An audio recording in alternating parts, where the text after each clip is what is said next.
بسم اللہ الرحمن الرحیم۔ مصنف لکھتا ہے، میاں بیوی کا باہمی جھگڑا بچوں کی قابلیت کو کسی دیمک کی طرح چاٹ جاتا ہے۔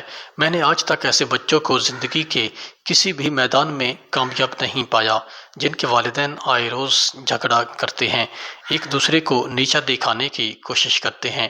ان حالات میں بچے نفسیاتی مسائل کا شکار ہو جاتے ہیں، ان کی سوچ محدود ہو جاتی ہے، وہ ہر وقت پریشان اور الجھے ہوئے نظر آتے ہیں، ان کے چہرے کی مسکراہٹ ختم ہو جاتی ہے۔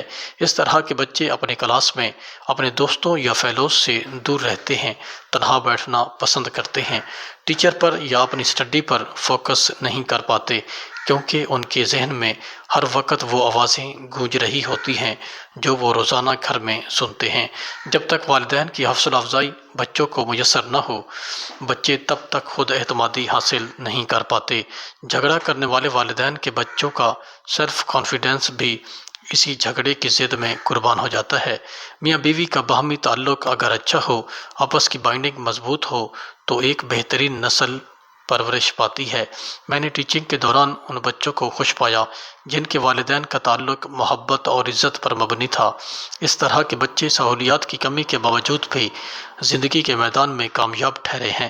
کونسلنگ کے دوران اس طرح کے ان گنت تجربات سامنے سے گزرے ہیں جہاں تمام سہولیات کے باوجود بچے کامیاب زندگی بسر نہیں کرتے، خوش نہیں رہتے، ایکٹیویٹی میں حصہ نہیں لیتے، ہر وقت پریشان نظر آتے ہیں، جیسے ان بچوں کا بچپن تاریک راتوں میں کھو گیا ہو۔ تحقیق کے بعد جو راز افشاں ہوتا تھا وہ والدین کی باہمی ناچاکی، کمزور رشتہ، روزمرہ کے جھگڑے وغیرہ وغیرہ ہوتے تھے۔ آپ لوگ اپنی انا کی جنگ میں بچوں کی خود اعتمادی، حوصلہ، کامیابی، مسکراہٹ، خوشی اور ان کا بچپن کھا جاتے ہیں۔ بہترین والدین وہ ہوتے ہیں جن کے جھگڑے یا ناراضی کی خبر بچوں کو نہیں ہوتی۔ بہترین والدین بننے کے لیے اپنے جھگڑے کو بچوں کی پہنچ سے کوسوں دور رکھیں۔ بہترین میاں بیوی ہی بہترین والدین بن سکتے ہیں۔ اس ملک و قوم کو ایک اچھی نسل دینے کے لیے آپس کی بائنڈنگ اور رشتے کو مضبوط کیجیے۔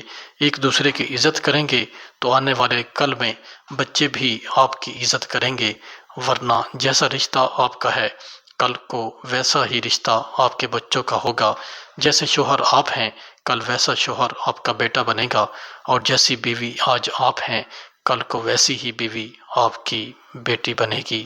اللہ پاک ہمیں سمجھنے اور عمل کرنے کی توفیق عطا فرمائے، آمین یا رب العالمین۔